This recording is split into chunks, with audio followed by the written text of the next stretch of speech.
And in our very first story for this afternoon, Speaker of Parliament, Professor Michael Quay, has made a bold call for the establishment of a West African Electoral Commission as a way of minimizing electoral malpractices and improving governance.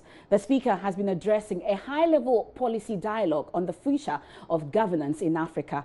Professor Okoye argued that such a body will enable countries learn from each other and check the excesses of some leaders in the sub-region. We will be speaking to JoyNews' Daniel Dazi, who was at the event shortly. But take a listen. Can appear on the register of two countries. That itself is something. Very often you find that African countries, when it comes to democracy and doing justice, we invoke the theory of sovereignty.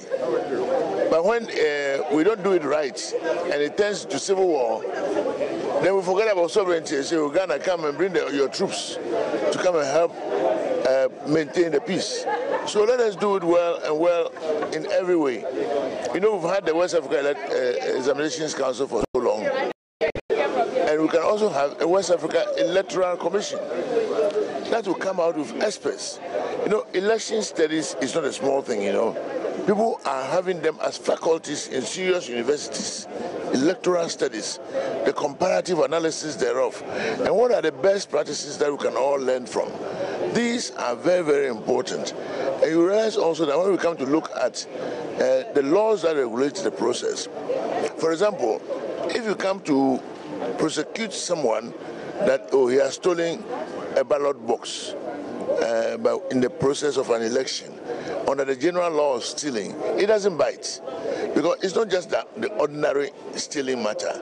You've got to revise the laws that regulate the process and make them bite. You know what I'm saying? And all this can be done by comparative analysis as to what are the ways they have been done in some places. Where we are strong in Ghana, we learn something that is also strong in another country, and so on and so forth. This collective approach is what will help us. I've made this call for over a decade.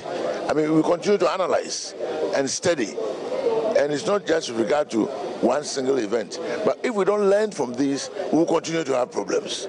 For example, the laws relating to an election must be sealed and tight. Nobody can regulate us 1 week, 1 month, 3 months to election.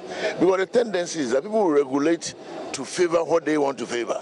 And that is very dangerous. Yeah, you know, capitalism can be unbridled. If you privatize to the extent that it will not benefit the people, then of course, there's no good about it. But it's always a matter of cost-benefit analysis, depending on the circumstances. For example, when we were privatizing Vodafone, look, if you look at the circumstances surrounding the telephone industry, and the fact that if you make a call from a particular, for MTN, for example, it's like a universal call. And for that matter, it becomes cheaper. And the expertise that you require is very costly and very limited. Therefore, you should be able to privatize so as to benefit from the best practices. Otherwise, you'll be at an advantage just saying that, I'm owning 100% of Vodafone's shares. But what about if 40% will give you more money because of the global nature of the industry? But I believe that in time, there will be a resolution considering the interests of government, country, and workers. Of course, we'll get to subject his calls to special analysis later on, and also reach our correspondent Daniel Dazi when we are able to.